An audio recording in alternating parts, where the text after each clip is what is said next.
Hello and welcome to Giant Mess, the sloppy sports and entertainment talk show. It covers a little bit of everything from the New York Giants football team to the New York Mets baseball team, movies, movie reviews, TV show reactions, recaps, and news, and a whole lot of funny life lessons along the way. Toasted by a giant mess, that's me, the real cinch, Neal Lynch. On today's episode, we're going to be recapping the Super Bowl, giving my thoughts on the commercials, the halftime show, the whole shebang, including some pretty sweet movie trailers. We'll take a look at it's Valentine's Day, or when you're listening to this, it's the day after Valentine's Day, or weeks or millennia after Valentine's Day. But even though I have a heart full of hate, I'm going to try and rank the top romantic comedies of all time, rom-coms. And when I say top, I mean like my favorites, ones that I've seen. Thank you very much.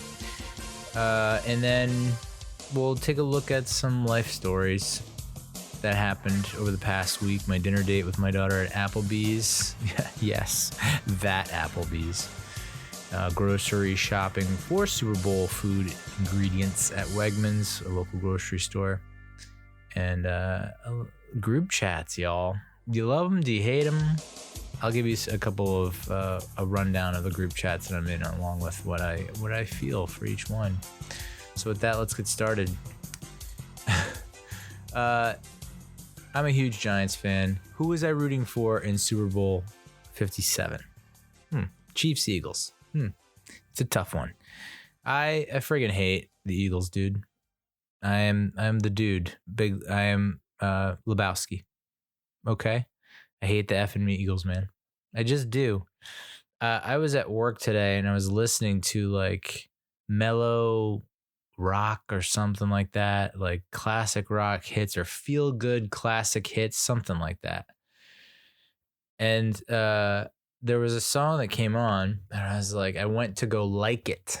And then I saw it was by the song was by the band, the Eagles. And I immediately took my hand away. Didn't click it. My hate for them runs deep is what I'm trying to say. And so I was not rooting for them. I was rooting against them. If they had won, there were a lot of really irrational thoughts flowing through the old bean. Like, I should give up podcasting. I should delete all my social media. I should really extreme measures that have been kind of on my mind. But it was like on that day during that time watching that game, it was like if the Eagles do pull this off, I might need to just go dark for a very long time and give up on everything that gives me life. No, dude, social media doesn't give me life. Come on now.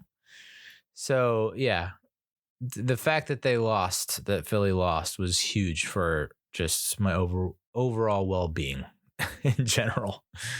I thought once Philly scored on their first drive, and that was kind of the trend for them over the course of their successful season in 2022.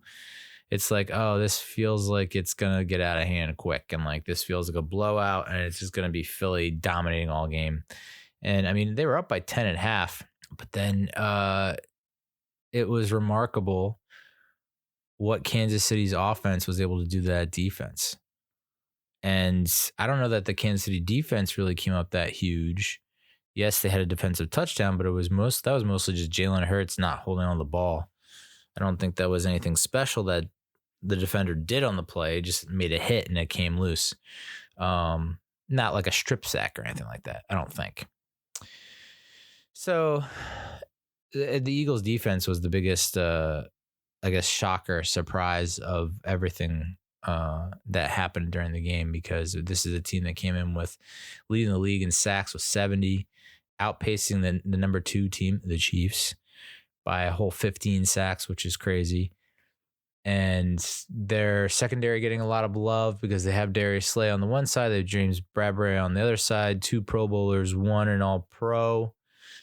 Their defensive front, Brandon Graham, Javon Hargrave, Fletcher Cox, the Sweat. I don't know if it's Josh Sweat or Montez Sweat. I think it's Josh Sweat. Hassan Reddick. I mean, the list goes on and on. They just had Linval Joseph and Dominican Sue. I mean, like, I don't understand how they are able to get all those people on the 53-man roster.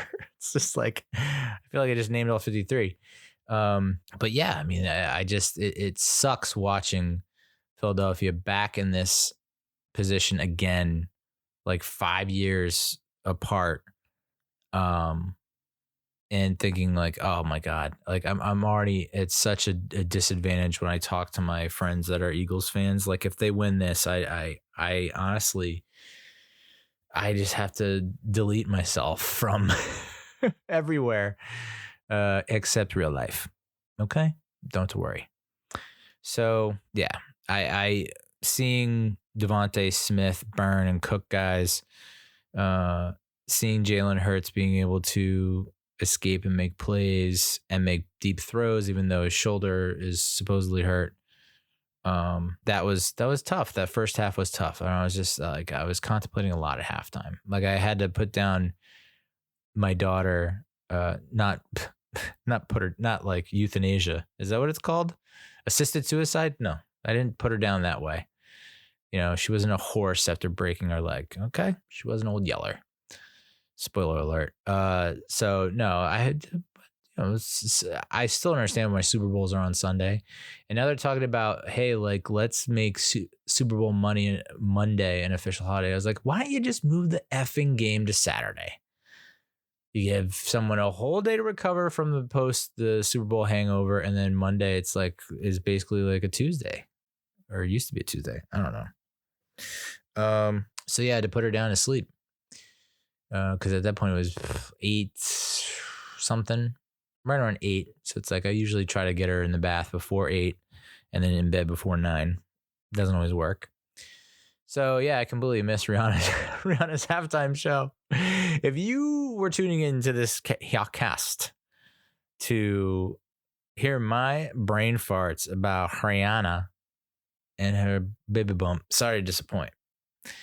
It was interesting going through Twitter, trying to follow along to whatever the other people were thinking in the moment. And it was just like, people either loved it or I don't know. It felt very 50-50, like loved it or hated it. It was like, I still haven't watched it, but I've seen memes and GIFs and pictures and all that great stuff. And it's like, Rihanna looks pretty great, pretty good.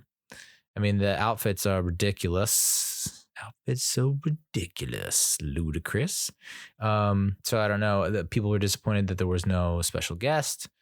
The outfits were nuts, and people were arguing over whether or not she had already given birth or is currently pregnant. A lot of speculation about that. And it's like, no, I think she just gave birth and she's pregnant again. And that was a joke about her lover, A$AP Rocky. Is it A$AP Rocky? Whatever. They're going for the old Irish twins thing. I'm Irish, so I can say that. But that's basically when it's like, you give birth and then it's just, hey, let's just get right back on this horse. let's just power through this right now and get it over with. And that's when you have 2 kids within 2 years. Yeah. Right. Under 20 months apart. It's like, whoa, you guys did not fuck around. Although, yeah, you did fuck around. Yeah, but not like you literally, not whatever. So, yeah, very, very pleasantly surprised with the Chiefs in the second half, especially Patrick Mahomes. The dude is insane. I mean, I haven't really talked much about him, but it is because I'm a sucker for hype sometimes, and I get on the hype train, and then you feel like such a fool once it doesn't pay off, which is usually all the time. But it's time to, and people have asked this question throughout the whole week, or not the week, past 2 days, his 48 hours has been like, is Patrick Mahomes a Hall of Famer right now? I think it's a little premature. Which is also a dumb conversation to have because he's going to play for another, like, barring anything freakishly bad, horrific, tragic. He's going to play another 5 years. So let's have the conversation another 5 years. Is he a Hall of Famer right now? And then the other question was, is he going to be the person that beats Brady's unreal stats? Which I don't know that anyone's going to be able to do that. But Mahomes is off to a pretty friggin' hot start, man. Hot start. Pretty good start so far.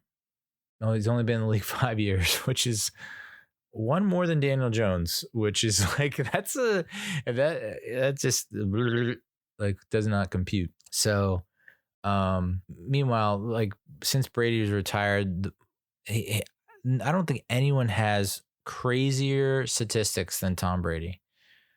Like the first half of his career was on par with all of John Elway's career.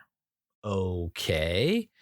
And then the second half of his career was on par with or the same as or better than Joe Montana's entire career. Like, what are we talking about here? What? So how is anyone going to beat that? Well, maybe Patrick Mahomes.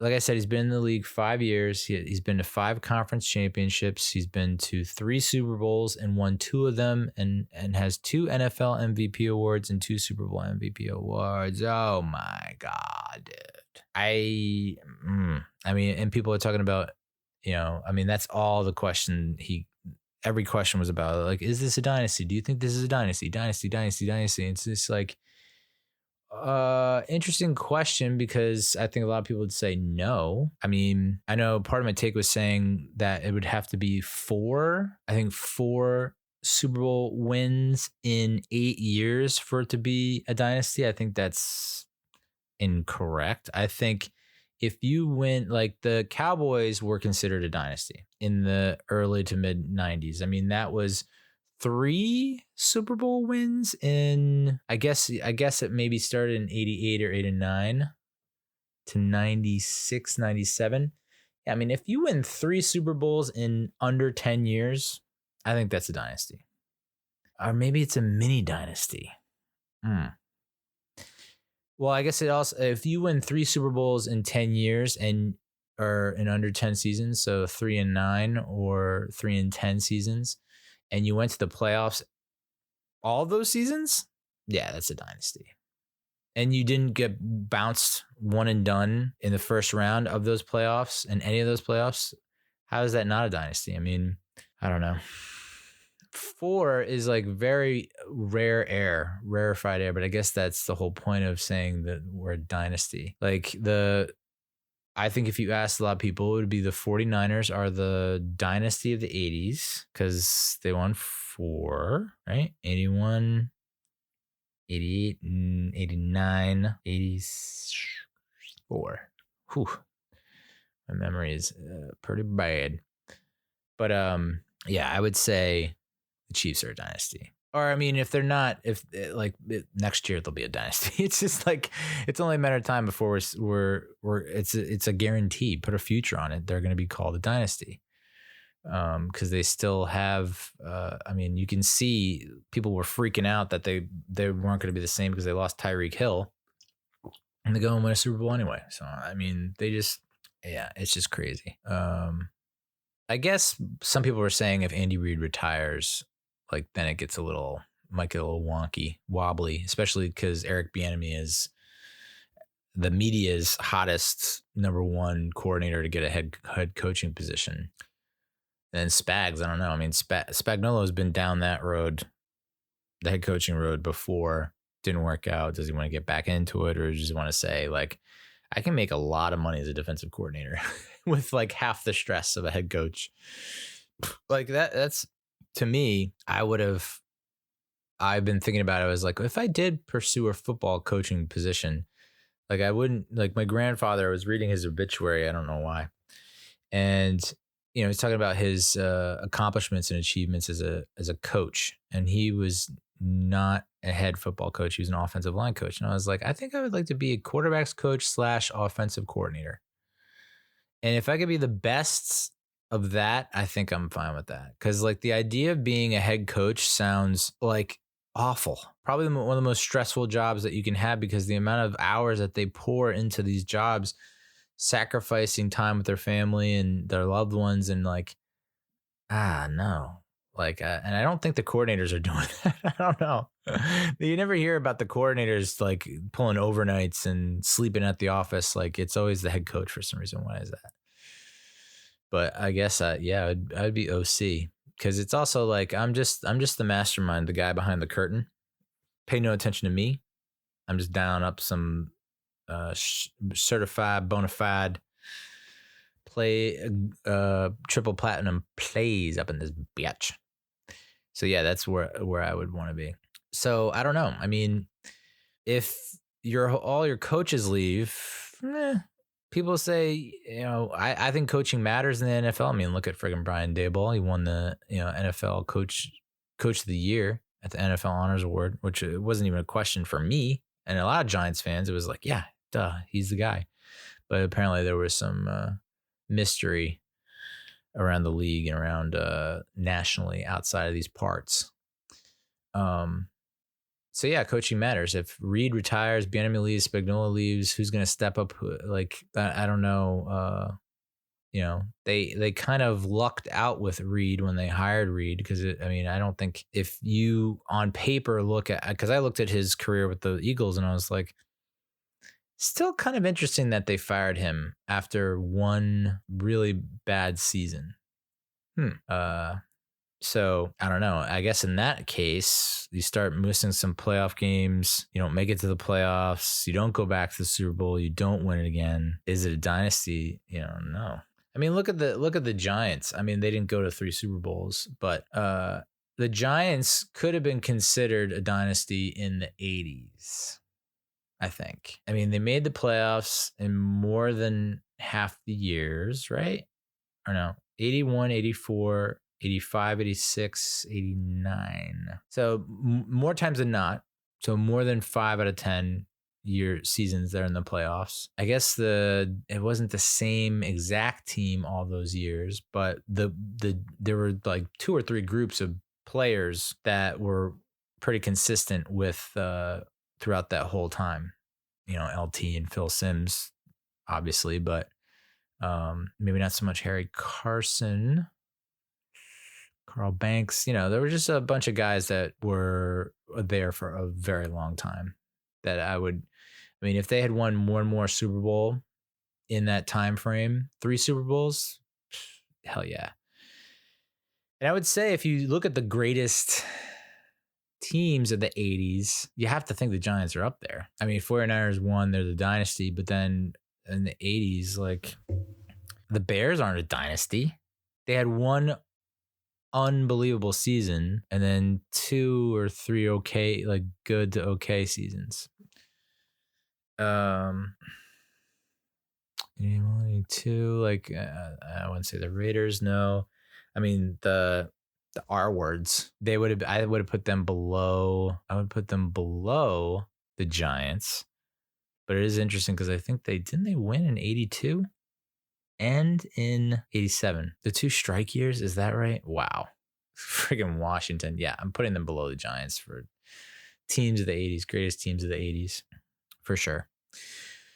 Yeah, so are they a dynasty? It's like, a lot of these questions are just so, I guess they have to be asked because there is some conversation about it, but who started that conversation? It's just like, yeah, okay.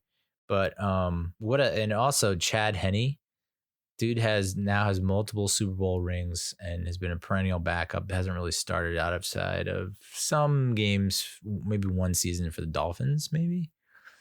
And he's earned so much money. Again, if I had my druthers and it was like, Neal, you can pick, one position, lifelong veteran backup quarterback sounds like a pretty sweet gig. It's like, if I do anything good, people are going to be like, yeah, just not completely suck and just stay with the team forever. And especially like a perennial playoff team like the Chiefs. Man, what a gig. That's what a lot of people said about Eli Manning. He never missed a snap. So it's like that's the ultimate gig. If you can just find a way to stay on that team for as long as possible, it's like, just keep taking modest contracts. I'll take a pay cut. Yeah, sure. It's like I'm never seeing the field. So yeah, that was the game and the halftime show. The commercials. Now I didn't get to watch. There was something like 50 plus, more than 50 commercials for this, and I'll be frank, the tank with you. I probably saw less than half. It's just like, because that first half I was so distracted by my daughter. My daughter was could not handle the fact that I was not paying any attention to her. And she doesn't have any brothers or sisters. We don't have any pets. I'm not with her mom anymore. So it's just like she's just looking at me like at all times, like, hey, daddy, daddy, daddy. It's like that. I hate to say it, but it is like that Louis C.K. bit where he's talking about in the morning, his two daughters are at the breakfast table and he's trying to make breakfast for them or something. And he's like, they just like to hear themselves talk or something. Or he might have been asleep. And he talks about how his daughter comes into the bedroom and wakes him up. And he's like, daddy, daddy, daddy. And he's like, what? What do you want? What is so important that you to come get me? What do you want? And she just goes, I don't know. Yeah. So yeah, it was a lot of that for most of the first half. So I was distracted. And then I put, like I said, I put her down to bed during the halftime show. And that somehow ran into, I somehow, it's a 30-minute goddamn halftime show, or should be. And I still didn't get back to the game until like halfway through the third quarter. I think the Chiefs had scored. I missed that. And so I think, because it was 24-14 at the half. I tuned in 27-21. So the Chiefs had scored. And it was like halfway through the third quarter. Third quarter was almost over, I feel like. So yeah, I missed a ton of commercials. And I got to say, I don't know if it's, I lived for Super Bowl commercials when I was a kid. Like that was my favorite part of any Super Bowl where the Giants weren't playing. Not snooty at all. Yeah, the Bud Light Bowl, or what was it? The Bud Bowl with Bud Light versus Budweiser. Dude, I took that more seriously as a child than I did the actual Super Bowl game. Maybe why I'm such a heavy drinker right now. I wrote honest to God, I wrote and most people I went to school with I know this, and some family know this, but I wrote my entire graduate school thesis on Super Bowl commercials, TV commercials. Like the history of commercials, the most impactful ones, ratings, scores, themes, 100 pages on Super Bowl TV commercials. I'm surprised they let me do it. And I'm surprised that they let me pass and get a graduate degree because of it. It's just like, I just came across it recently I was like looking through some files because I was trying to find tax returns. And I came across my thesis and I was just like, I can't believe that I pitched this and they said, okay, go for it.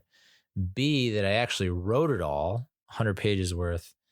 And that C, it was like actually good enough for them to, And I've debated internally, conflicted about this, but I've been like, I should scan the whole thesis and post it online. No one would read it. And I'm starting to think that maybe I should I'll be like, all right, you can read it, but you probably won't. So here's like the Cliff's notes, this is my thesis for dummies type thing, and just pull out some highlights. But I think you would find that not much has that thesis was written in 2003, 2004. 2003, excuse me, fall of 2003 it was written. Because I used to go to the library at Monmouth University. I think because it was like the biggest library in the area, because I was living in Manasquan at the time. Or Brielle, not my daughter. But my daughter is named after that town. Yeah, not much has changed in 20 years of Super Bowl TV commercials, really. The formula is pretty simple. Celebrities, supposedly quote unquote funny, animals, kids. Those are the 3 or 4 elements of a Super Bowl commercial. And it's just getting to the point now where it's just, they'll never be as good as the ones of yesteryear. They just won't. there's maybe one a year now that people are like, they fall in love with. And then if you were to ask them the next year, what was your favorite commercial from the Super Bowl before? And they wouldn't be able to tell you. But yet the Budweiser frogs, Bud Bowl. Yeah, there are just some that just stick out to you, like the Corona. I don't think that's not for Super Bowl. It's Christmas time. The Budweiser Clydesdales. There's just plenty that you just stand out to you, and I don't think name a commercial from the past, I don't know how, 10, 20 Super Bowls where it's like, yeah, that was the one that's going to go down in history, dude. No. So, but I'll do a ranking. I mean, not a ranking, but I'll do a rundown. The people getting duped by that Tubi commercial. What? And then I thought to myself, I was like, wow, people are really getting duped by that. And like, people are like losing their mind and having fights and stuff. It's just like, and I was like, oh, because I had not been drinking. Like usually when you go to a Super Bowl party, I guess especially when you're not a parent, you're just drinking hard, right? Heavily. Like Sunday Funny on steroids. And I was like, oh, I guess if I were pretty ham-boned, I would think, I'd be like, whoa, who's messing with the game and turning it off? I loved, this might be my number one commercial, number two commercial, the Workday commercial with the dude from Kiss, Ozzy Osbourne, I want to say probably Joan Jett, Billy Idol. And there was one other there in the mix there. Calling out people in the corporate setting who refer to other people in the corporate setting as rock stars. It makes me cringe every time I see it, hear it, feel it. It's just like, it's so dumb. And I'm so glad that someone has called it out on such an epic scale within the most watched program of the year, that someone has like taken a stand and been like, no, you got to stop doing that. Please, for the love of God, you're not a rock star. You put together a PowerPoint. Like, let's get real. I didn't hate the Miles Teller Bud Light commercial. I don't think I saw it live. I might have seen it somewhere else. But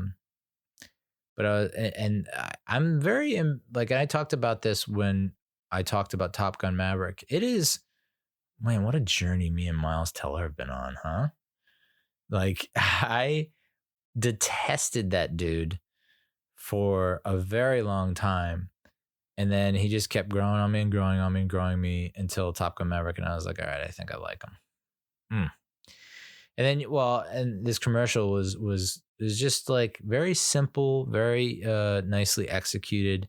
And I guess if you've never been in a corporate setting, you wouldn't know what that hold music means to you, because I remember being on so many calls during the mid 2010s that dun, dun, dun, dun, dun, I can't even do it now, which sucks. But it's that hold music will always have a hold on me. So I was like, I felt very nostalgic about it, because it is kind of trippy. I remember it being a little bit trippy, and you kind of, yeah, that's the beat. Boom, boom, boom, boom, boom, boom, boom. That kind of goes into the yeah. I'm bad replicating beats. I think my ex can attest to that. It's like anytime we were playing, not Cards Against Humanity, Heads Up or something like that, where you have to hum. It's like a humming game where you have to hum the lyrics or beat to a song. No one can ever guess mine. I don't know why. Shocker.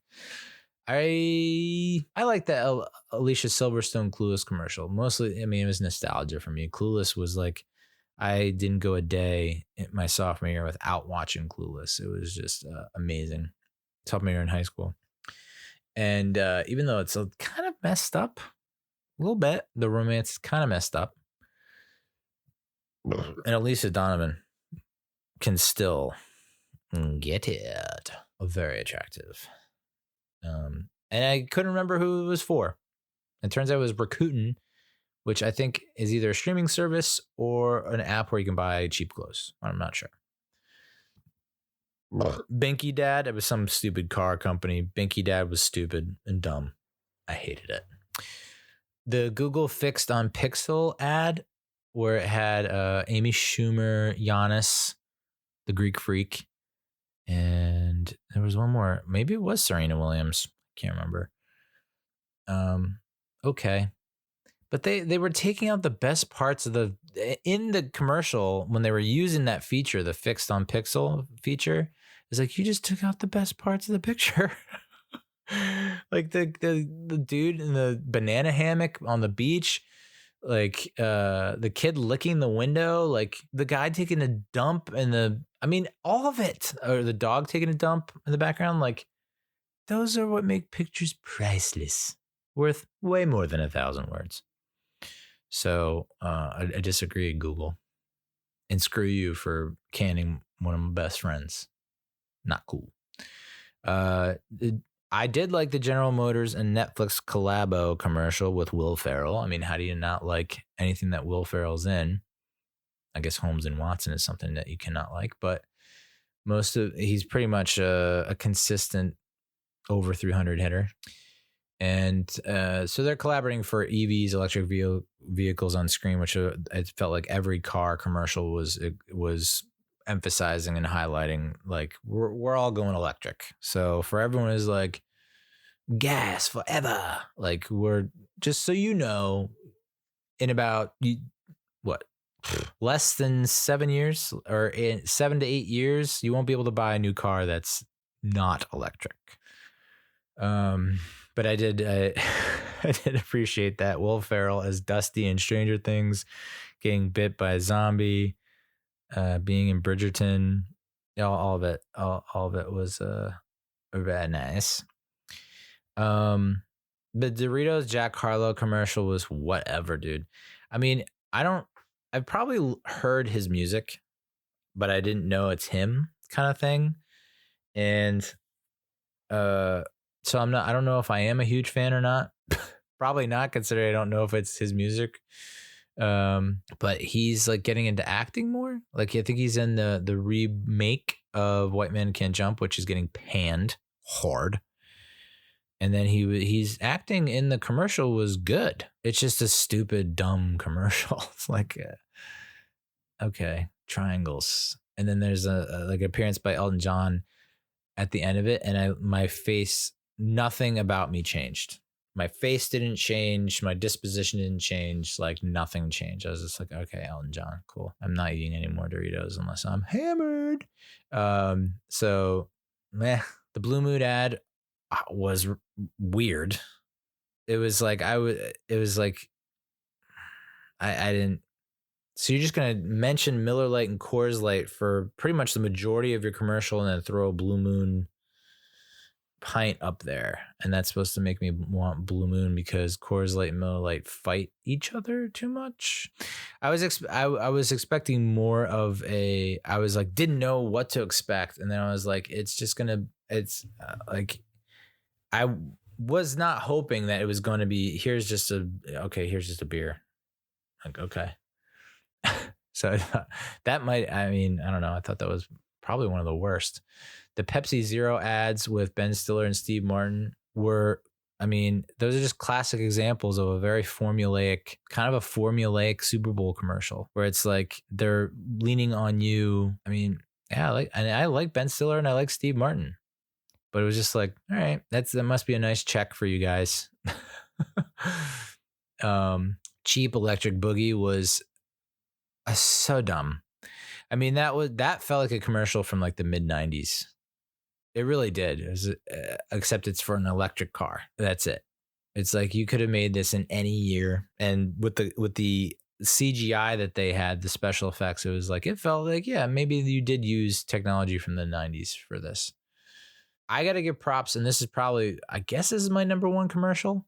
The Rams premature electrification doesn't really make sense, but I understand what they were going for and the connection that they're making. The one that hit closest to home for me personally, yeah, the stop-start method does nothing for me. it's a real turnoff.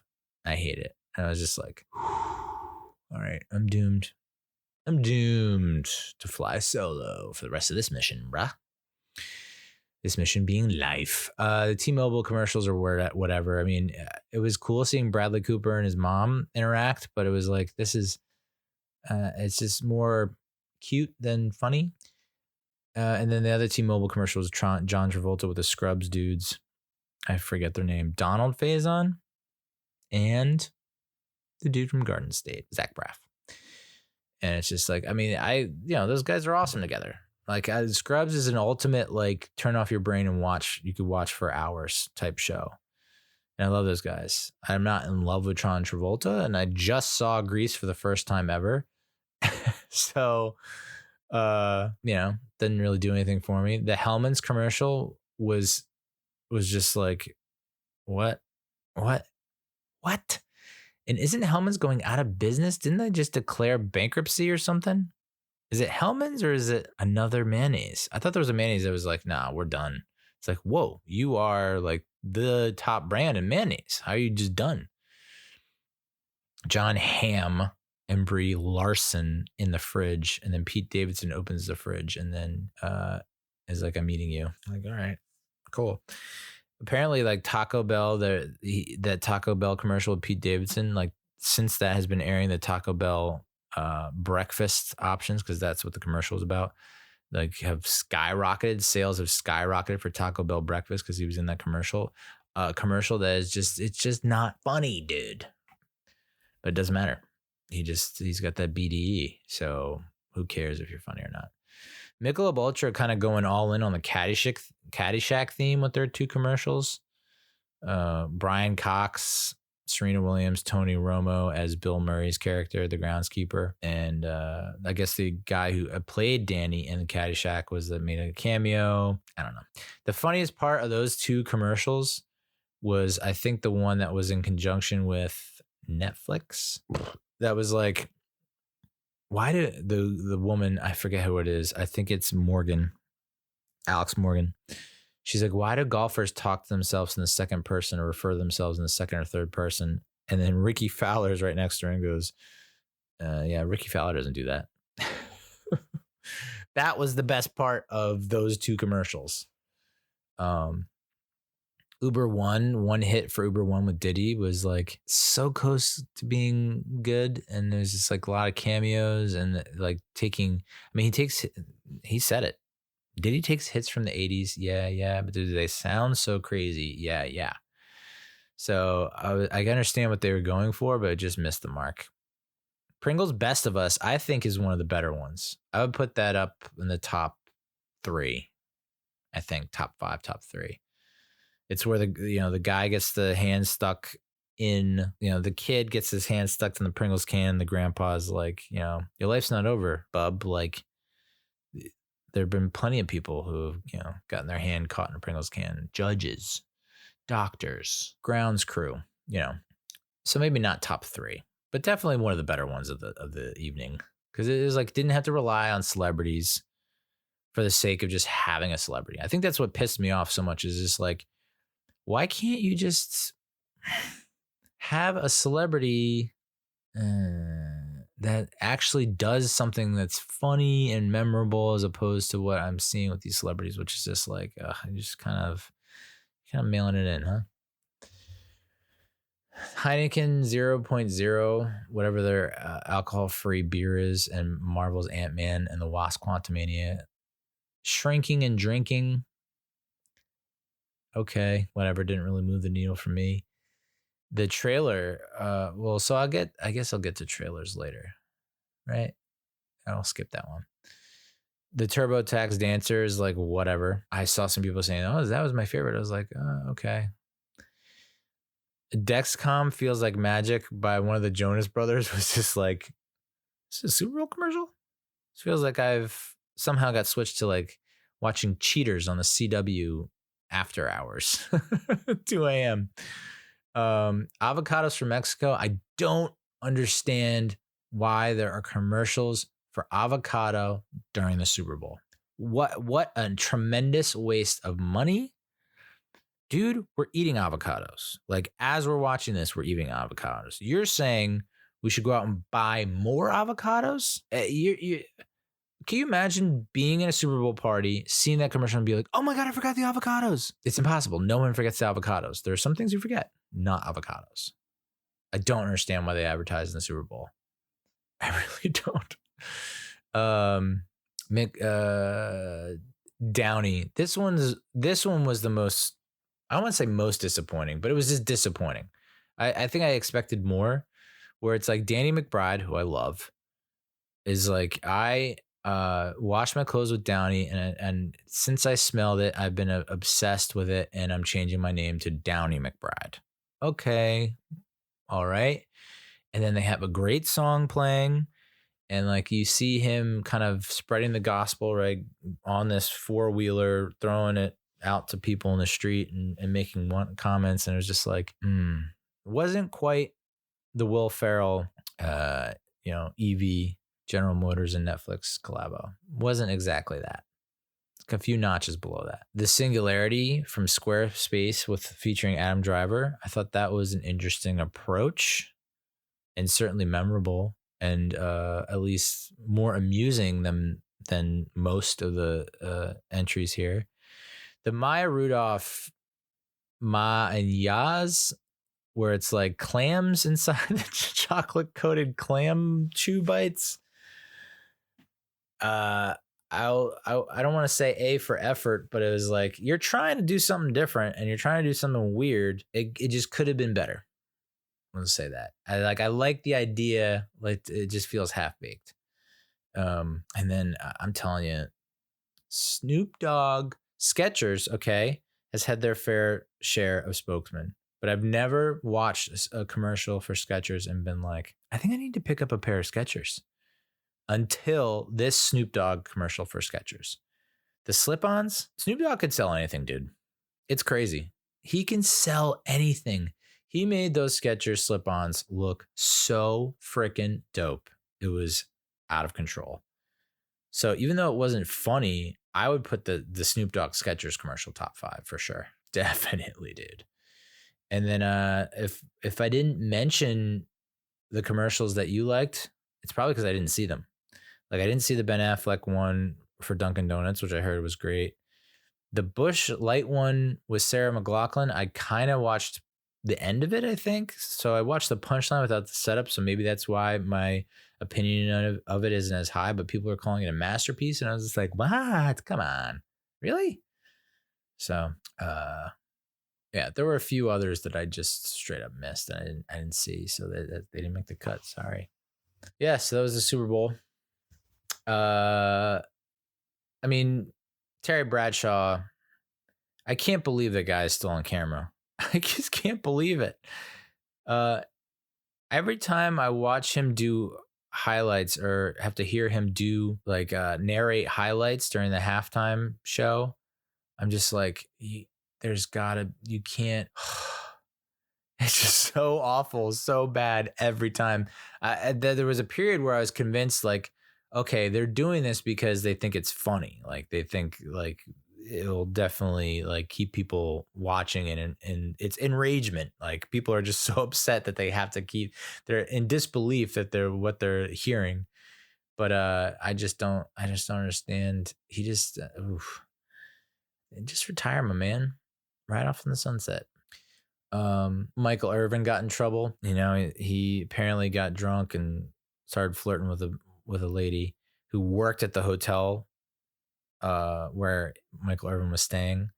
And so now, I guess because of what the hotel has sent out from, the their employees' accusations, that now Michael Irvin is suing them, Marriott, for false accusations, because he was pulled from the broadcast on both ESPN and NFL Network. So yeah, it's tough. I don't think, and part of him is correct. Like, I don't think, he's an older gentleman.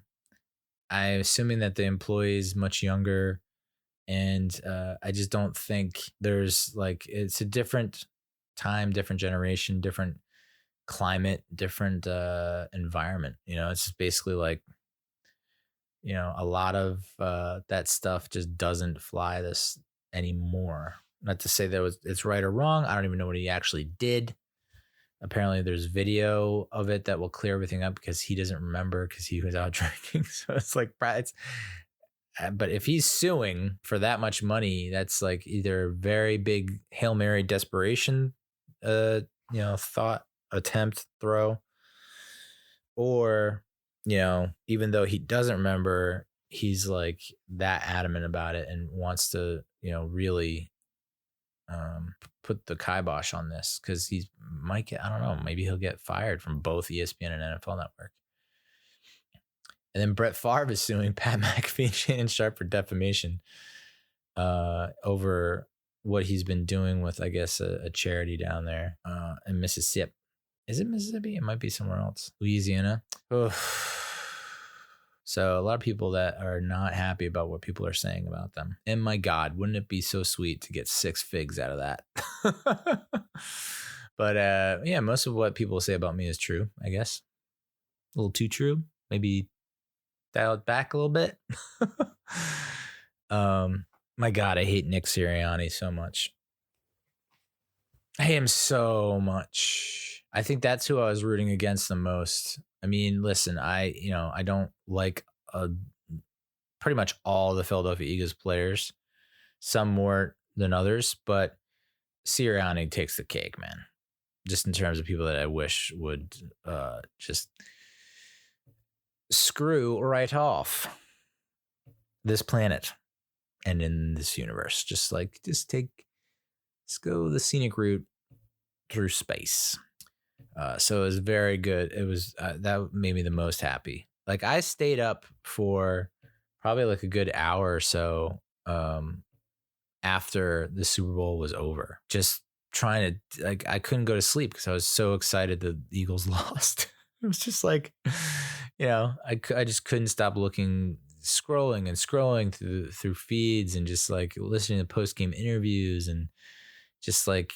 It was like my team won. That's sick. And I get it. My thought has always been like, I got so like befuddled by Kevin Clancy, KFC Barstool, his obsession with taking more pride and joy in bashing the Yankees and trolling Yankees fans than he gets from rooting for his favorite team, the Mets. I was like, I don't think I would ever want to be that. It's so weird. It just doesn't feel right. And, but then I found myself getting like, I think if I were to do that for anything, it would be the Eagles. Just become an Eagles. Like I'm not a Giants fan. I'm just an Eagles hater. So, not keen on it when I see it happening somewhere else, like with Barstool's KFC and the Yankees.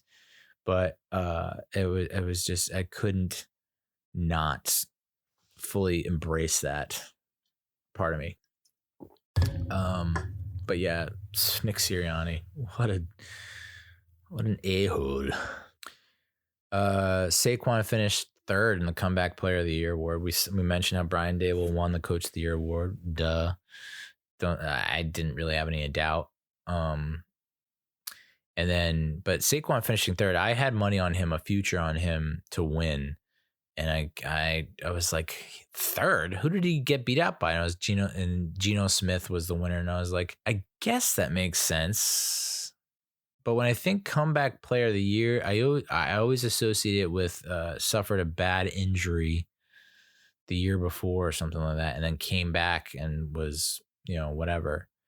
I kind of just overlooked the fact that you could just be dormant for a good portion of your career and then come back and have like an all Pro Bowl year, and get the nod there.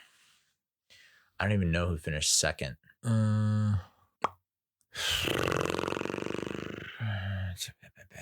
Doesn't even say. But yeah, Saquon was third. We were talking about Brett Favre kind of cheaping out, or I guess fraud, embezzlement, whatever, with his charity. And then apparently only 25% of the donations or contributions to Russell Wilson's charity actually goes to the charity. It's like, I wonder if it's is it part of their contracts, or for some part of me always thought that like if you're an NFL player, you have to do like what I had to do in Catholic high school. Like my Catholic high school, you'd have to do community service, like 50 hours or 25 hours worth in a semester, I want to say. But you could basically, if you brought in like a bag of apples, that counts to your community hours. You know, you didn't have to go actually do anything, just buy a bag of apples and bring it to the school. So that's usually what I did. You know, yeah, I'm not a good person. I get it. I'm going to hell. Whatever. See you there. So, yeah, I feel like that's the similar thing is going on in the NFL, where like every player has to do community service. And so one of the things that you can do to like get out of doing actual community service, like going to children's hospitals and like, you know, stuff that like makes people feel warm and fuzzy inside. You can just start your own charity and have people donate to it. And that's your community service. I feel like that might be the case, but don't quote me. I ain't say shit. And then in terms of other trending sports news, like Kevin Durant got traded to the Suns. You know, there was a suspicion when we were talking about the Kyrie Irving trade from the Nets, the Mavs, that Durant was next and the Suns were the rumored landing spot. And of course it was true. I don't know if I want to be a Nets fan anymore. Not that I was ever really like a diehard Nets fan, but it's like that was as close to my team in the NBA as I had over all these years. You know, I guess when I was younger it was the Celtics because I lived in the Boston area. And then when we moved to Jersey, it was like I kind of adopted the Nets. And then the Knicks would tease me here or there every 20 years. I don't think I'm going to be a Nets fan anymore. We had the Kevin Garnett, Paul Pierce, and blah, blah, blah. Who was the Ray Allen trio, dream team that didn't take us to anything? Or at least, I mean, they took us farther than Durant, Harden, and Kyrie.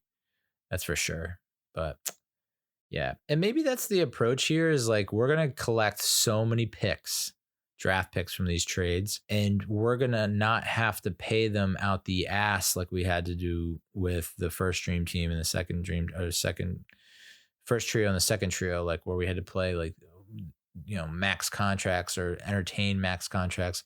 Let's just stock up on all kinds of young, cheap talent and see where it takes us. I wouldn't hate that. Like, just do the antithetical maneuver that is to what has been trendy in the NBA for I don't know how long, ever since LeBron's been in the league, basically. Ever since LeBron went to Miami, it's like that's been the league, is like we're trying to assemble these mega trios. And it's just like, what if you just select a bunch of good players in the draft? Like, not great, not all Hall of Fame, not all pro, but just like 5 to 12 really good players, like good players. Maybe there's an all-star too, but like for the most part, no one's like, you know, what if we just take that approach and see what happens? Like I wouldn't mind that, but I'm so far out on being a Nets fan. It's just like, how is this? This can't. No thanks. So that's sports coming out of the Super Bowl, and then I forgot to mention the trailers. So the movie trailers that I watched during the Super Bowl. I guess I'll talk about Fast 10 first. I appreciate and like that Jason Momoa is maybe not that he's the villain, but the his character, I guess, in the trailer. It's like, I like how they're connecting it back to past events, and like you get to see it from another the whole franchise, or not the whole franchise, half the franchise essentially, from another perspective. You know, a villain that has good motive, et cetera, et cetera. That said, I have not seen 7, 8, 9 yet. Is 9 the one where they go into space? Like I was just like, what? I mean, this is definitely jumping the shark, right? So maybe this is like 10 is a return to its roots almost. No The Rock though, and you know, like I said, or like others have said, we don't know if Jason Momoa is like a good villain or not. So that was one trailer. I didn't see the Guardians of the Galaxy Volume 3 trailer, but I don't think I need to see that movie. It's like that's a slam dunk for me. It's just gonna be such a heart tear jerking, heart wrenching, gut busting flick. So that should be fun. I can't remember any other trailers except, oh yeah, The Flash, dude. Ask me how many times I've watched The Flash trailer. Ask me, dude. Catch me outside and ask me. Well, at least 3 times. I mean, I watched it. I watched it live. I then watched it on Twitter, and then I watched it on Instagram, and then I watched it on YouTube. It's like, I need to make sure I get on all the platforms and I give each one a like to let them know that this shit is boss, player. I mean, I am not a fan of Ezra Miller at all, especially as I mean, I don't know him anywhere else except The Flash, but I just, it was like intriguing pick at first because like, oh, who's this guy? I don't know this guy, and then he's got like a little bit of personality on him, and you're like, all right, cool.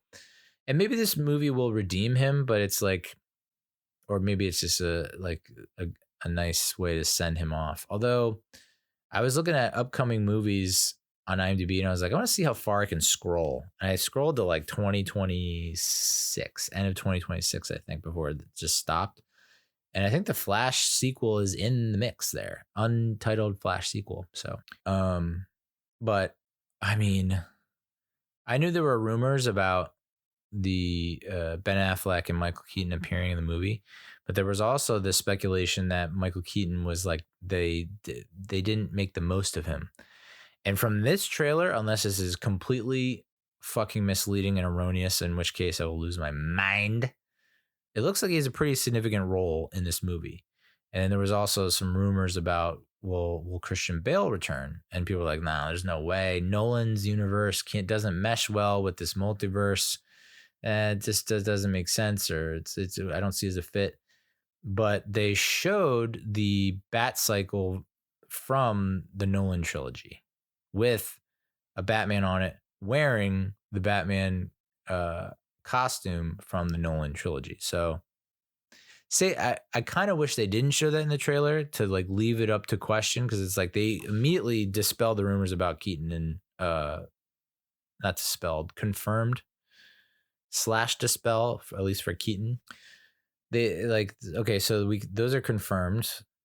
So like, why not leave the third one up in the air? Is like and imagine how much of a bigger pop you would get in the theaters when Bale actually shows his face. But like, yeah, any Batman fan looks at that cycle, looks at the costume, is like, that's a Christian Bale. So I guess he's coming back too, and then I've now lost that pop. Oh no, what will I ever do? And then Supergirl. So no Superman, and this Supergirl, I think, but maybe not, is gonna hopefully be, but maybe not. You know, when James Gunn announced the projects that are going to be in this Chapter 1 Gods and Monsters, Supergirl, Woman of Tomorrow, or something like that, is one of the releases, is one of the projects. So I'm wondering if this Supergirl is going to be the one that carries over to that, because just from the minimal amount of screen time she had in this, like we didn't see a whole lot, but it was like, looks pretty cool. You look pretty cool, Kara. And yeah, so I'm like so goddamn psyched for it. June 16th cannot, I mean, that is a full 4 months away. Oh my goodness. So yeah, that I think the Flash trailer for me really wins the Super Bowl. I was obsessed, and I just want to know everything about it, but not know everything about it. Do you know what I'm saying? So that really puts the bow on Super Bowl. Meanwhile, UFOs are everywhere. Like the Chinese spy balloon is not a Chinese spy balloon anymore. It's now considered a UFO. There's like 2 or 3 or 4 other UFOs shot down over the weekend. It's just like, okay, I guess and now the government's looking into it, and it's like, oh boy, aliens, dude. Oh my gosh. All right, so let's I thought we'd talk about movies. And since today is Valentine's Day, even though this will come out not on Valentine's Day, maybe people will tune in on future Valentine's Day. Okay? I thought I'd run down the top rom-com movies that I've seen. And so what are the qualifications here? Well, there's almost 4,000 freaking movies that have been classified as a romance and comedy that I had to comb through. Well, maybe not 4,000, maybe close to like 1,000 movies that could be classified as romantic comedies. I would say this is a list. Like, why are the movies on this list on this list? Okay, let's look at that. I'll say it's because they make me laugh a lot. Okay, so not just one funny scene. And they also make me feel love. And even though I can no longer feel love, unfortunately, I did in the past, and I felt a hell of a lot more romantic back then than I do now. But I thought, I'm sacrificing that now aversion and allergy to love and rom-coms, sacrificing that temporarily for you to give you a quality experience when it comes to Valentine's Day or any other day where you want to feel funny and fuzzy. So that's it. It has to be funny and it has to make me feel fuzzy. There's plenty of rom-coms that are on my list or that aren't on my list that you're going to be like, that should be on the list. I mean, look how much money it made as a rom-com, quote unquote. Look at the critical praise that this quote unquote rom-com garnered. No. Because there are plenty of rom-coms where it's like very heavy on the romance, and there's like, and it's, I guess you have to say comedy because it is light and airy and not serious at all. That's not going to make my list. Likewise, if it's just a comedy and there's like a love interest and that's not the main plot, probably not going to qualify for the list, my dude. You know, and them's the rules.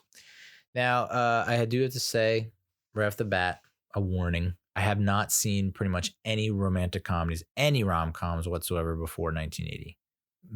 I can count maybe on one hand, maybe.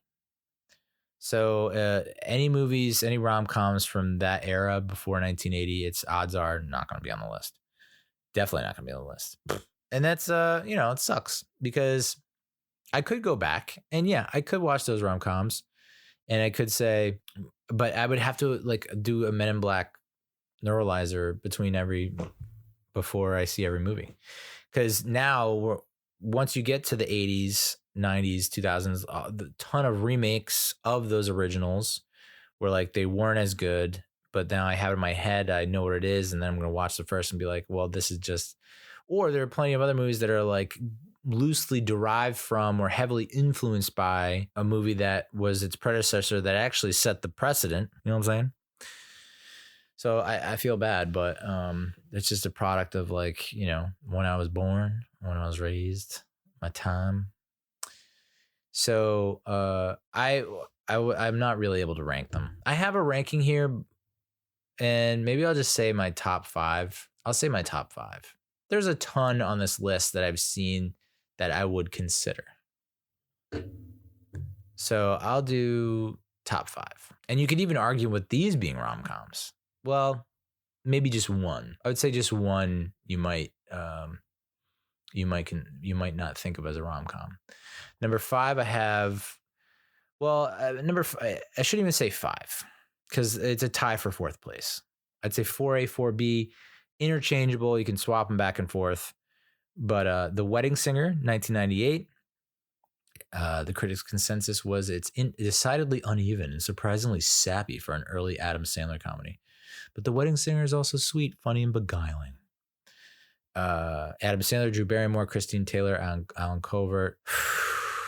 Such a great rom-com because it has the comedy, definitely funny, multiple funny scenes, funny lines, and it had the romance, dude. It had the romance. If that, like, okay, maybe not as romantic as some other rom-coms, but it had enough romance for me to be like, yeah, this is a rom-com. And that final scene where they're on the airplane and Billy Idol shows up and Adam Sandler sings "I Want to Grow Old with You" to Drew Barrymore, dude. If you don't freaking get all misty in your panties for that friggin' scene, dude, check the pulse, dude. You might want to hook yourself up to an EKG. I don't know what your vitals are like, and I hope that you don't perish. So, yeah, Wedding Singer for sure. You can pop that on. I mean, a lot of the reason why this is the top 5 goes like rewatchability. I think goes a long way with rom-coms. Like to me, it's like if a rom-com is on TV and I've seen it before and and it's like TNT, TBS, or like a channel where there's ads, you have to sit through ads, but you still decide to click on and watch it all the way through. That's basically how you make my list. Okay. So the Wedding Singer is like 4A, 4B.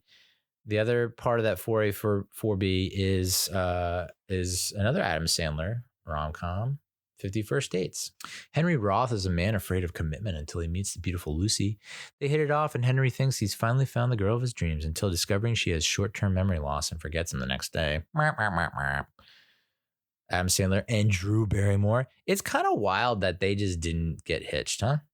They've been in so many good rom-coms together. It's like, maybe that's the thing where they must have met each other after they met, or Sandler met his significant other.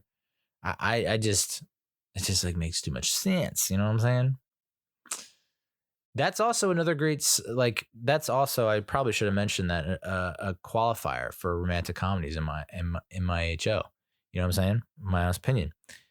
Do you honestly believe that this could be a couple? Like you've gotten lost in the story and the characters, and you're not even thinking about the actors and actresses, but you're looking at the relationship and you're looking at the chemistry and you're saying you buy in. You're sold on those two people as a couple, or in a relationship, in love. You feel love for them, they feel love for you, and they love for each other. And there's love everywhere, dude. You feel it. That goes a long way in being a top rom-com in my you know what I'm saying? So yeah, that duo is deadly. Sandler and Barrymore. And I know that they've done others together, but it's just has not clicked and Click did not make the list. I apologize to all you Adam Sandler fans out there. So yeah, I mean, dude, the 50 First Dates, again, another great final scene. I mean, very pretty emotional. And that final scene where they're on the boat together and it's snowing. I forget where they are, Alaska or something like that. And she comes out and she's forgotten, but she's all bundled up, and Adam Sandler is just like, is talking to her like he's his wife, but he just says, hey, just, hey, Lucy, I'm so-and-so, I'm your husband, just go down, I got a special tape for you. And I mean, just like heartbreaking, but also like gave me a lot of hope. I mean, if you don't feel anything there in that scene, dude, again, Morgue is that way. Number 3, I have 500 Days of Summer. I mean, I could see how some people are like, this is not romantic and it's coming too much from a male's point of view, maybe. And it's more about infatuation and obsession than it is with actual romance. But the critics' consensus was a clever, offbeat romantic comedy. 500 Days of Summer is refreshingly honest and utterly charming. Synopsis is Tom, played by Joseph Gordon-Levitt, JGL, is a greeting card writer and hopeless romantic, is caught completely off guard when his girlfriend, Summer, suddenly dumps him. Summer's played by Zoe Deschanel. So that probably goes a long way for me, at least. It's like I dig JGL and most of his work, and I love Zoe Deschanel. So that probably has a lot to do with it. I know some people say the ending's kind of corny, but I liked it. And romance can also be the pains of love lost, the nostalgia. And I think that that's basically what this is. So while 51st Dates and Wedding Singer are more about the romance of chasing a romance, right? This is like the romance has happened and we're looking back on it, which I think is, well, I like to do that. Maybe a little too much. Some would say, like a psychotherapist. Number 2, I think this might be the most controversial one, is Forgetting Sarah Marshall. And I say that because although now that I've just described 500 Days of Summer, it feels like it falls into that category of looking back on romantic moments. But it also, this is what I love about Forgetting Sarah Marshall, is that also, and I guess 500 Days of Summer did this as well, looked at some of the not so great moments and like the fights and whatnot.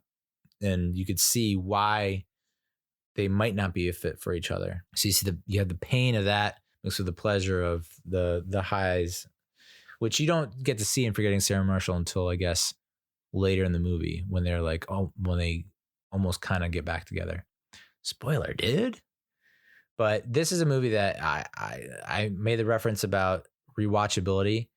I don't care where this is playing, when it's playing, how it's playing. I could be outside of a TV store looking through the storefront window. I'm watching that motherfucker all the way to the finish. Okay? The critics' consensus, with ample laughs and sharp performances, Forgetting Sarah Marshall just finds just the right mix of romantic and raunchy comedy. Struggling musician Peter Bretter, Jason Segel is better known as the boyfriend of TV star Sarah Marshall, played by Kristen Bell. So yeah, Sarah Marshall on what appears to be like a knockoff or spoof of like CSI or, one of those shows, Law and Order. And gets together with Russell Brand, who plays, I forget his name, but he's like this really pretentious musician, which eventually was also made into a spinoff called Get Him to the Greek. What the hell was his name? Aristotle? No. Arliss? Adonis, Alphonse. It begins with A. And this movie, Forgetting Sarah Marshall, also stars Paul Rudd, who has, it's not a major role, but like the scenes that he does, minimal scenes, 2 or 3, but the one scene is just like so good. Are you from London? Are you from jolly old London town? Yeah. So initially I was like, hell yeah. One of the top rom-coms all the time. But then I thought about it. I was like, well, is it romantic? Like, and do I buy Jason Segel with Mila Kunis? No. Like, not exactly the best chemistry, but kind of. More so than a lot of the other rom-coms that I've seen but didn't make the list. But then I thought about, well, what about the romance, the pain of love lost from his time with Kristen Bell? And that kind of got to me. And, it's just the whole thing's romantic. You're kidding me? But I could see how some people would say the raunchiness would take them out of that, would disqualify it. But I say nay to those fools. And then the number 1 rom-com of all time. This was one where it's like we used to pregame to this before going out pretty much every time. And this is another movie where it's like if it's on, and I don't care where in the movie it is, I will watch it to the end. How to Lose a Guy in 10 Days, 2003, PG-13. Benjamin Barry is an ad executive and ladies' man who, to win a big campaign, bets that he can make a woman fall in love with him in 10 days. And then the woman also made a bet, don't forget about that she could write, because she wrote for a magazine or some nonsense like Cosmo. It was like, how about How to Lose a Guy in 10 Days? That's the premise of the article. So I'm going to try and make a guy fall in love with me and then lose him, dump him in 10 days. Hudson McConaughey, that's another one where it's like, we talked about Sandler and Barrymore. It just feels like that's a good fit, good match. Kate Hudson and Matthew McConaughey. And listen, this is not their only rodeo. They did, was it Failure to Launch and Sahara? Was that the other one? I think they did those together. But it would be kind of cool if they did another one just for shits and gigs. So that was my top 5, What are you gonna do? There's like I don't know what the limitation is on honorable mentions, but I've got a ton of honorable mentions, and I'll explain why they're honorable mentions. Well, there's a few that are like streaming only that didn't really have a theatrical release that I felt like probably not enough people have seen, and that also just fall short of the. But the more I think about it, I would think that okay, these are, you know what? Maybe I should just put them as honorable mentions. Should I? Where'd they go? And I lost them. Oh, there's like a few right in a row. Palm Springs, where it's like, I don't think you would think of it as a rom-com first because it's more about science fiction and a time loop similar to Groundhog Day. Just like I have Groundhog Day in my honorable mentions because I was like, I believe the romance between Andy Samberg and Kristen Milioti more than I do Bill Murray and not Mary Steenburgen.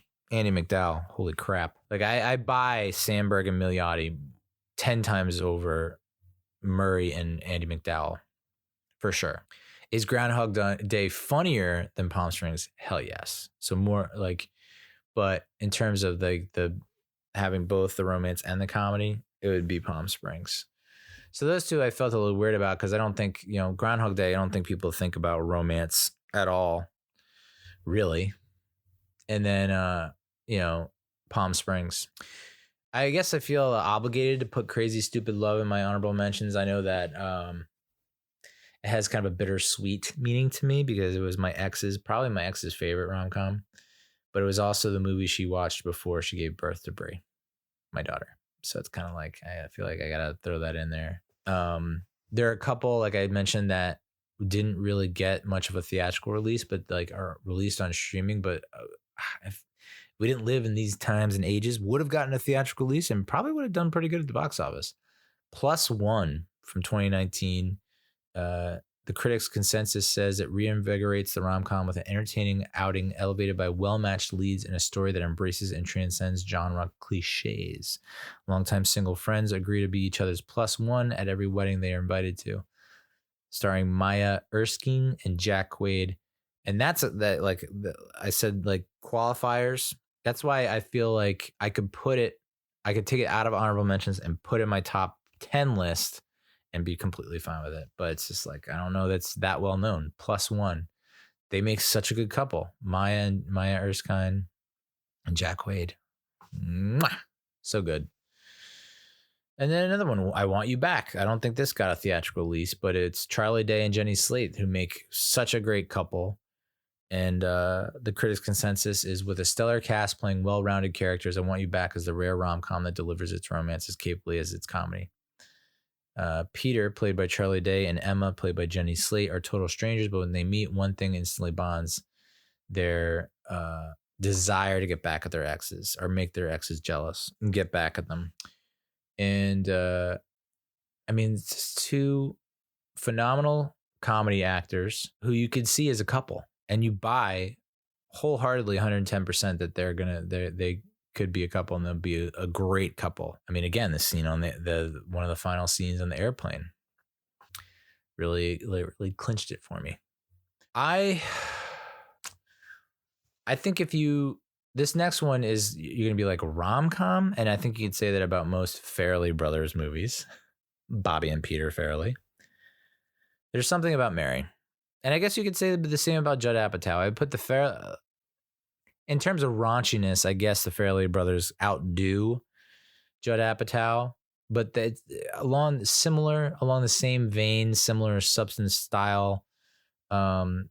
So that's where it was like, I initially included There's Something About Mary. I was like, that might have to be my top rom-com because I was obsessed with that movie to the point where in training camp at football in college, it would be like I would watch that when I got back. Like we would have 2 days with a film session at night. So it was like in between the two practices, come home, put on There's Something About Mary. In between the second practice and film session, Something About Mary. And then after film session, a little Something About Mary. Obsessed with that movie freshman year, 1,000%. There's something about Mary proves that unrelentingly, unabashedly puerile humor doesn't necessarily come at the expense of a film's heart. Ted, played by Ben Stiller, has a dream prom date with Mary, played by Cameron Diaz, that never happens due to an embarrassing injury at her home, where he gets his Frank and beans stuck in his zipper. And oh my God. Oof. I mean, what a great movie. What a phenomenal movie. Brett Favre's in it too. But what was it? Matthew Modine? No, definitely not. His brother is on Entourage. I can't believe I can't remember his name. Matt Dillon. Cameron Diaz, Matt Dillon, Ben Stiller, Lee Evans. Yeah. That I was so close to putting it on my top rom-coms, but again, I don't see Ben Stiller and Cameron Diaz as an actual realistic couple that I would purchase. You know, that I would go all in on.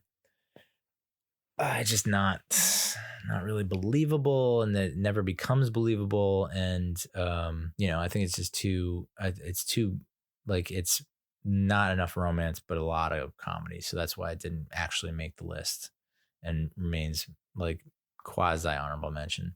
Likewise, Bridesmaids with Kristen Wiig, Maya Rudolph, Rose Byrne, Ellie Kemper, Melissa McCarthy, directed by Paul Feig. Because we're looking at romance, and it's like, it's about a wedding, but it's not about the protagonist lead female character's wedding. It's about her and her rivalry with this other newcomer for her best friend's affection, who is the bride. Like, so for me, like, and the dude that they got to be her love interest is like the Scottish dude, and like, it's just not, the romance isn't there. So that's why I initially put it on the list, but I was like, it's not enough of the feels from the romance. It's like, instead she's throwing herself at John Hamm. That's what I mean, that scene, I think one of the opening scenes where she's having sex with John Hamm, that's when my relationship with Kirsten Wiig changed for the better. It was just like, I was like, okay, Kristen Wiig, okay. I guess that and MacGruber to it. Not really MacGruber though. Maybe MacGruber, which was the year before. Clueless was another one. I mean, we were just talking about the Super Bowl commercial, but that one was like funny, but it's more coming of age. It's more of a girl finding out who she is and what she stands for and that kind of thing. Initially pursuing a gay guy, and then having her best friend's boyfriend hit on her, and her stepbrother is there, and she ends up with a stepbrother. What? I remember, so I couldn't in good faith, even though I watched and rewatched that movie endlessly my sophomore year in high school. I just can't bring myself to be like, yeah, that romance really makes me feel something. I mean, it made me feel something, but then you think about it and you're like, well, what? They're like, this age difference is interesting. And then they're also kind of stepbrother, stepsister. It's like, am I in Pornhub right now? The Ugly Truth. Now, I didn't see this in theaters. I saw this probably when I would go down to South Carolina. My brother-in-law and sister turned me on to it. An uptight television producer, played by Katherine Heigl, takes control of a morning show segment on modern relationships hosted by a misogynistic man played by Gerard Butler. Gerard Butler is so funny in this friggin' movie. And seeing Katherine Heigl get so upset is also so funny. And grossed almost $89 million at the box office and has a 6.4 out of 10 rating on IMDb. But I would say it's just like, again, this one was more of a very slow burn romance, which only like one or two romantic scenes, and I didn't really have the same oomph that a lot of romantic scenes have. So I think that was it. But all said, like above average, relatively above average romance and comedy. I would put Along Came Polly above it. But would I? Because like Along Came Polly is so funny. I don't buy Ben Stiller and Jennifer Aniston as a couple. Do I? Yeah, I guess I would. More than him and Cameron Diaz, that's for sure. So yeah, I guess it's a decent couple. Philip Seymour Hoffman is pretty funny in it too. Make it rain. A buttoned-up newlywed finds his strictly organized life descend into chaos when he falls in love with an old classmate. Okay. Cool 90 minutes. There's a 44 on Metascore, 6 out of 10 on IMDb. Came out in 2004. I like this movie a lot. And it is very funny. Is it romantic? Not really. And again, I guess all rom-coms have that requisite like scene towards the end where there's that kind of more serious revelation where one of the people remembers something that's very like minutia or personal to the partner, and that's like changes things. It's like the light bulb goes on or whatever. And I guess that happens in every one of those movies. So I guess it's like, how powerful is that moment? Like, did it really like move you? And Along Came Polly, I think it was, she drops something on the sidewalk and he's like a germaphobe and he like decides to pick it up and eat it. And that's like him showing her that he's not as uptight as he once was. And that's what initially drove them apart. Something like that. So I just don't think it was like as powerful. This is kind of a wild card. And I imagine a lot of people don't have it on their list, but Mike and Dave Need Wedding Dates, 2016. This is Zac Efron, Adam Devine, Anna Kendrick, and Aubrey Plaza. Two hard-partying brothers place an online ad to find the perfect dates for their sister's Hawaiian wedding. Hoping for a wild getaway, the boys instead find themselves out-hustled by an uncontrollable duo. I mean, just solid performances from Efron, Devine, like all four of those actors, Efron, Devine, Kendrick, and Plaza. I wouldn't say that I'm like a crazy fan of Anna Kendrick, but definitely has comedy, like that's her forte. And then Aubrey Plaza, I mean, there was a good year or two there where it was like I was at a big time crush on her, and she's great in this movie where they like almost outshine. Yeah, they out hustle, but they also at times outshine Efron and Devine. So I don't know. That's an honorable mention from me for sure. I don't think Moonstruck is an honorable mention.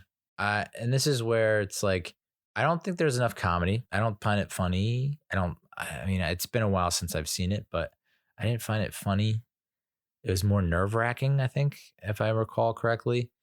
And yeah, I think there was more like madcap insanity, kind of like love makes you crazy type of angle that I was not crazy about. So it didn't make my list, and I don't think it's going to make my honorable mentions. I'll put Pretty Woman on the honorable mentions because of my sister. My sister was, 4 when this movie came out, but yet somehow owned a VHS and watched it every day. And somehow she's not a prostitute married to a very wealthy businessman. She's married to a wealthy man, but not a businessman. Which I believe he would love to be a businessman. Richard Gere, Julia Roberts, Jason Alexander is a complete doucher. Directed by Gary Marshall. Modern update on Cinderella. Yeah, I guess. Okay, sure. So that's why it's on the list. I don't think I found this movie very funny. I think women probably have like a lot of like knowing laughs, like those kind of laughs, not like, haha, it's so funny. It's just like, yeah, those kind of laughs. So honorable mention for my sister. Coming to America, 1988, Eddie Murphy, Arsenio Hall, James Earl Jones, John Amos. Was this romantic? I remember being funny as hell, and it's a romantic gesture. What Eddie Murphy's character's doing, Hakeem, and like not and trying to, and I don't know. I just didn't get enough from her, maybe, for that to be like, for me to be like, oh yeah, that's a top rom-com, a top comedy for sure. But rom-com, it's like, And I know that's a major part of the storyline, which is one of the qualifiers I had, but that romance did nothing for me. Here's one that is, I think, on a lot of people's list of underrated rom-coms that deserves more love. She's Out of My League. And I am for sure think it's a great comedy. Jay Baruchel, Alice Eve, TJ Miller, which I love TJ Miller, and I kind of like Jay Baruchel. I hung out with him once in an elevator, no big deal. And Alice Eve is beautiful, but I didn't get a great like love connection between Jay Baruchel and Alice Eve. So definitely a funny movie. What did they have, a Hall & Oates cover band, and TJ Miller singing Your Kisses on My Lips, my lips. So good. But again, the romance not exactly there. Always Be My Maybe was another, what I would put that in a category of more of a streamer, not a theatrical release. And so I think that kind of hurt it, because I don't know that it's going to be as remembered as it should be. But PG-13, 6.8 out of 10 on IMDb, and a 64 on Metascore. Everyone assumed that Sasha and Marcus would wind up together, except for Sasha and Marcus reconnecting after 15 years. The two start to wonder, maybe. Stars Ali Wong, who there was a hot minute where she was my crush, and then Randall Park, who was the agent in Ant-Man. And what else was he in? He was the head elf? No. And the night before, he's like the boss, the catering boss, who like scolds JGL for not being whimsical enough. Boy. Yeah, that's like a good rom-com that I could probably rewatch. Maybe that was another factor. It's like, this is a good, but would I rewatch it? Obvious Child. I don't think this got a theatrical release. I watched it on streaming. Jenny Slate, Jake Lacey, Gabby Hoffman, and Gabe Liedman. It's kind of like a scaled back Knocked Up. Like, she gets an immature, newly unemployed comic played by Jenny Slate must navigate the murky waters of adulthood after a fling with a graduate. Something ends in pregnancy. Yeah. And it's like her struggling with telling him that. And then the final one, again, I think this suffers from not having a theatrical release, I don't believe, and then being mostly on streaming services. But that deserves a lot more love. And that honestly might go on my list if I had top 10. Set It Up from 2018. Two corporate executive assistants hatch a plan to matchmake their two bosses. Starring Zoe Deutsch and Glenn Powell, with Lucy Liu and Taye Diggs. Yeah, dude. That's a recommend for me, dog. Yeah, so those are the top Valentine's Day movies that either on my list or on my radar that I've seen. There's a lot that I mean, there's a few that I like. I was a kid in the 80s. I wasn't really into the romance of a lot of the rom-coms that came out in the 80s. Like, I actually, hand up, have never seen When Harry Met Sally from start to finish. Like, I've seen Sleepless in Seattle, and I've seen You've Got Mail with Tom Hanks and Meg Ryan. I still don't necessarily buy the romance between them, and I didn't find them that funny at all. So that was more heavily on the romance, and I guess they have to classify it as a comedy because it's like, you're not going to call it a drama, but it's not a funny comedy. It's just a lighthearted romantic tale, I guess. Overboard was one that I used to watch all the time as a kid, but not because there was like, and it's crazy because, like, yes, I can completely buy Kurt Russell and Goldie Hawn as a couple because they are one, but like, that wasn't a major part of that movie. I have never seen Annie Hall, and I don't have no desire to, with all this stuff going around about Woody Allen. It's like, I don't think I need to. So that kind of cancel out those. But yeah, I'm sure there's a ton. I mean, there was I guess in the 40s, 50s, and 60s, there was just a ton. But again, I haven't seen them. And I think if I were to see them now, with having seen all these other ones that were like loosely based on those, it's like, just ruin the experience. But yeah, there you go. There you have it. And then briefly recapping the past week in life. I had Bree, my daughter, for like 5 days straight, Wednesday to Sunday. And Wednesday, the Wednesday I pick her up and see her for the first time after, usually a 5-day separation is always like, I think I mentioned it on a previous episode, but it always feels like we're long lost family members find each other or something like that, reunite, like soldier at the airports type stuff. And so it's always like that always feels so good, and like, hugging and spinning and like just be on cloud nine to like Sunday and Sunday night and just like, oh my God, I can't do this anymore. But most of the weeknights we watch Blippi after dinner. She's now watching Blippi after dinner. It used to be Peppa Pig, hardcore Peppa Pig for a good, I don't know how long. Sometimes Team Umizoomi, stuff like that. But like now she's asking and getting more Blippi, and it makes me want to claw my eyes out and blow out my eardrums. Although he's introduced the newer ones that he has on the app on Roku. He's got this new best friend named Mika, and she's attractive, and she's not as cringy, but she does come across as like, and that's the other thing is like these two grown ass adults acting like children. That throws me off a little bit. Him more so than her. Like hers, like, okay. But I love that he always introduces her. Blippi always introduces Mika as his best friend. And I'm like, yeah, she's your best friend now. Sure. But just wait till you knock her up and she gives birth to your daughter, and then she changes and becomes a mom, and you guys are just too different. Of course, irreconcilable differences. But, that's just where my mind's at with with that and how that's gonna roll out.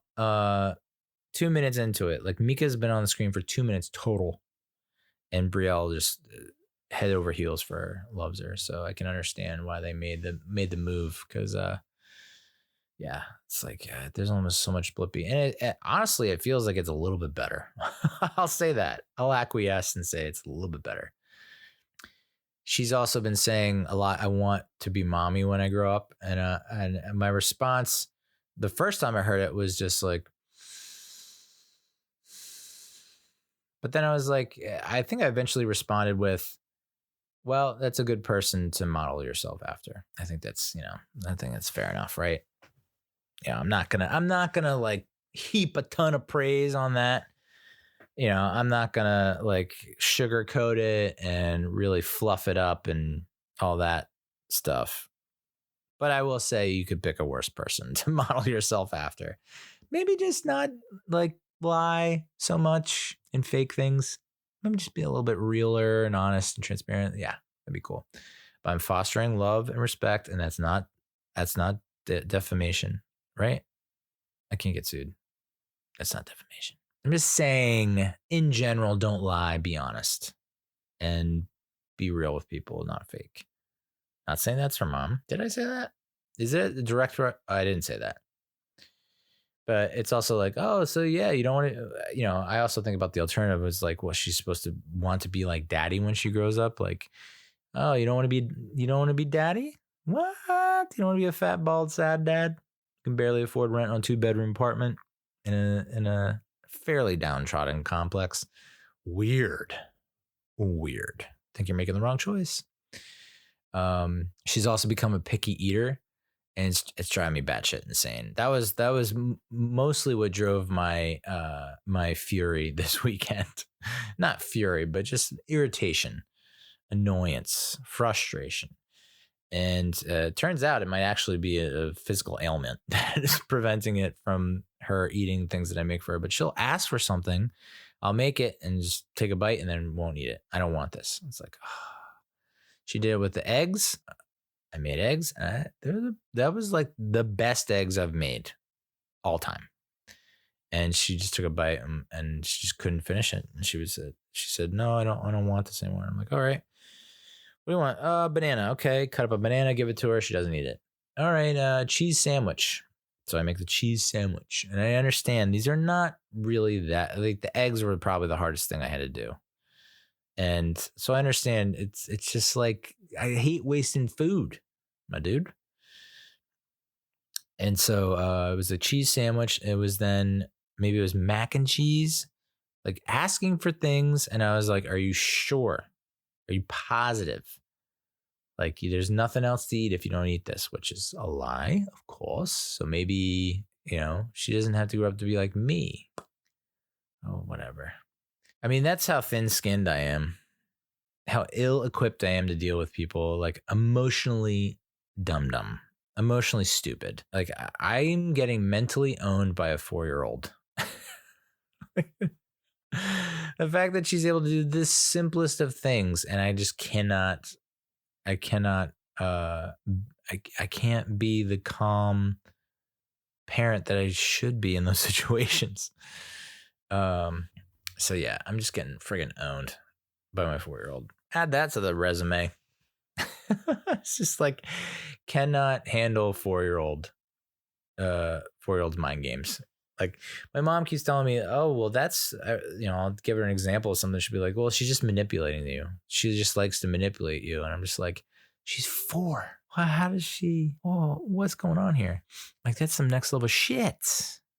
Maybe she is going to grow up to be like mommy again, allegedly. We did our traditional dinner date. Every time I have her on Friday, we go out to dinner. We usually go out to a dinner at a fancy ass restaurant. This time it was the elegant, foremost restaurant, casual dining restaurant in America, possibly the world, Applebee's. And there's not much to say from this go round other than a group of high school boys is being escorted to their booth by the hostess, and the Bree's just yelling repeatedly, top of her lungs, "That's a lot of boys. That's a lot of boys." And I was just like, is this cat calling? Are you cat calling right now? Are you calling a cat? Is there a wolf whistle in there mixed in there? Like, is your tongue going to unfurl out of your mouth and your eyes going to pop out of your head? And you're going to pull Jim Carrey in the Mask type stuff? You're going to bonk your head with a big cartoon mallet? Like, what? And I don't think she meant it to come across that way. And I shouldn't take it like that. But part of me is like, I'm going to have to keep an eye on this. Like, this is something to keep an eye on moving forward in the future, because I think she likes the boys, and that could spell trouble. And also me becoming a very a grandfather before I expected to become one. Which I guess I wouldn't mind so much. It's like, I would like to make it to my grandchild's wedding. It's on the list of objectives.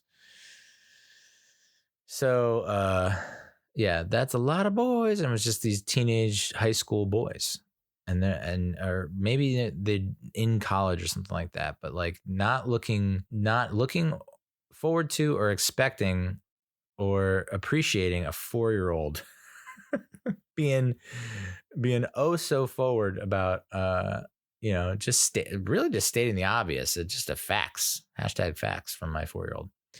That's a lot of boys. But then there was like 2 heavy set women that were finding their way to her table, and she goes, "That's a lot of grills," because she doesn't know how to say girls. She can't pronounce girls, so she says grills. She goes, "That's a lot of grills." And that, I feel like, I took that another way as like, okay, we don't have to comment about their weight. Okay, there's no fat shaming in this family. I mean, I am exhibit A through Z. So yeah, that was dinner at Applebee's. I did end up going grocery shopping at Wegmans for the Super Bowl on Saturday, because I figured, all right, maybe Sunday it'll be like a lot of last minute rushed people that are gonna be, it's gonna be a madhouse. So like, I'll go like Saturday around 3ish or 4. It won't be that bad. And of course, I was dead wrong, because a lot of these people like to make their dishes the night before, so that when they wake up and whatever. So it was a loony bin. But I did come up with an idea for an app, because I just forget where things are. Like, we haven't been to Wegmans in, I can't even tell you how long. I think I just decided that we were going to start doing Trader Joe's a lot more, because it's right down the street. But my daughter came out and was like, I don't like that store. I'm just like, oh my God. Okay. So we'll go back to Wegmans, which we haven't been to in months. And of course I forgot where everything was, but why not? You download the grocery store app. Maybe this is a feature within their app, or it could be a third-party app. You upload your grocery list. Say like you just have it in notes, just copy and paste it and plug it into this app. And then the app spits out a floor plan or blueprint of or floor plan. You were right the first time. Attaboy. You still got it. A floor plan with an optimal route. So it's almost like Waze meets Instacart. I don't know. Where like you upload your grocery list and it pumps out this map and an ideal routes for like an optimal route to get all these things in the shortest amount of time. Because I feel like whenever I see people who crank to the grocery store, those are grizzled vets. They know exactly where everything is and they don't have time for your bullshit. I get it. And I'm sorry I'm in the way. I'm trying not to be in the way. And I know you got things to do, people to do, things to see. But I don't come on, you don't have to hate so much on the young blood, right? But I found myself just like, all right, I've been through this section before. I'm not seeing what I'm seeing. What the hell? But how cool would that be? Upload your list, pumps out an optimal route, bing, bang, boom. It takes me like friggin' hour plus at the grocery store. And I feel like it should take me half an hour because I know what I want. It's just like, I don't know the best route to take and I'm not 100% positive where everything is. Okay. Billion dollar idea. I just fed your ass. And so what did I do with the groceries? I ended up, and I completely forgot to get my daughter her food, like chicken nuggets and stuff like that. So that was fun trying to go through all the things that I don't have to feed her. But I made a 7-layer dip, which I think it was missing a layer because I had refried beans, homemade guac, which that was a mistake. That's the first mistake. Just buy like a really good guac at the store and you'll be good to go. Because like making your own guac, hit or miss. So refried beans, homemade guac, salsa, sour cream, black olives, cheese. But I forgot the green onions, which I just put the green onions on after I'm halfway done with it. But whatever, better late than never, is what I say. So I think it's only like 6 layers, but man, it's so easy to make minus the homemade guac. So easy to make and it's so good. I used to have it. I mean, that was basically when I was in high school. I remember being in our Hopewell house and that was like my favorite part of any party. Like if my mom made it, I was just like, I'm going to dominate this dip, dude. And then I made a turkey chili with turkey broth and then way too many tomatoes, dude. Why it's called, what ended up happening is the chili called for tomato paste. And then I read plum tomatoes, which apparently are also grape tomatoes. I don't know, because I didn't find plum tomatoes, but apparently they're the same as grape tomatoes. Which that must upset the grizzled vets at the grocery store, because I'm trying to Google shit in the grocery store with like little to no cell reception, like right in front of what they need. And it's just like I'm just getting showered with a scoff shower, just scoff shower. So yeah, turkey chili with too many tomatoes. I was debating beans and I was like, screw it. We'll go beans, black beans, kidney beans. So the chili came out okay. I mean, this is way too many tomatoes, but I think that the plum tomatoes are supposed to go in the 7-layer dip, but I had the salsa. So it's like, why would you do salsa and the frickin' tomatoes? And then chicken wings was the third dish that I made. It was just me, by the way. It was just me. But I have food for the entire week, but it was just me. Again, the chicken wings kind of a fail. I got like the ones that were air chilled or something like that, not flavored or seasoned. So I basically had to try and marinate it the night before, or the morning of, which I did, and it made the wings better, but they still not those plump ass, thick ass wings that I've been craving ever since Bill Bateman's, which was 20 plus years ago. Get over it, Neal. They don't exist. Yeah, so those are the 3 dishes. And I wolfed all 3 of those down, and then tried to drink a hard seltzer and like couldn't get through it because I was I was that full that quick. It was also like I was stressed out by my daughter just like constantly um needing me, life or death. Um but really not. She did ask if she could FaceTime, can I call mommy? I want to talk to mommy. And I was like, okay, mommy might be in the best, because when you don't have custody of your kid, it's a free weekend, quote unquote. You do whatever the hell you want. And I think I just assumed like, okay, she's probably at a bar or at a party and has had a couple of cervezas, and so it's like she's probably not gonna pick up, and I didn't want that disappointment, so I initially like kind of brushed it off, but then after my daughter had her bath, I like dialed it up, and sure enough she was at a bar, and she said her sister is a big Eagles fan, and I was like, but you know that your own daughter wants to have Eagles pajamas like you, so you're not a big Eagles fan? Okay. um Stuff like that. It's just amazing what bothers you. It's like that shouldn't bother you, Neal. It shouldn't bother you. It's such a little thing. But yeah. So, and then I'll finish with some talk about group chats. So I'm in a few group chats. I want to say 4. It seems like a healthy number. 4. Is it a healthy number? Probably not.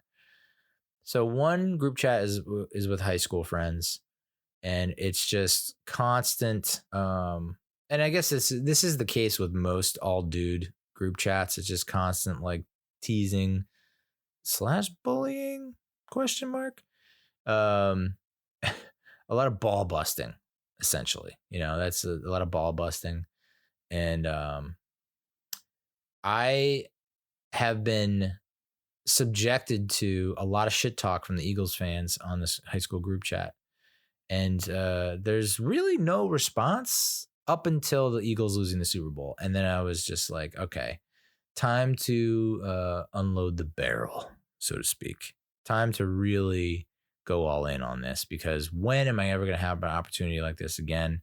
Hopefully a lot of times in the future, but I have not had that opportunity too often in the past, decade plus? The Eagles have owned us completely as a franchise. And so there's to me, like, I'm already not a great shit talker or trash talker to begin with. And then with limited ammo, like, what do you want me to do?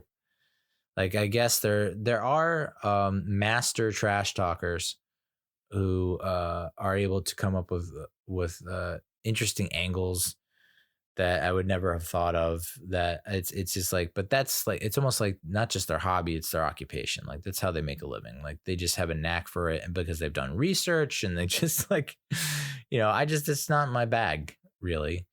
And so I was like, kind of, I was like, all right, I remember saying before the Super Bowl, you guys better win the Super Bowl, because if you don't, you're shit out of luck, because like the Eagles are just not in a good position next year and moving forward. Like, negative cap space already, and that's with 20 unrestricted free agents, most of which are starters, and most of which are like great starters, all pro bowlers. So they're gonna be in trouble, you would think.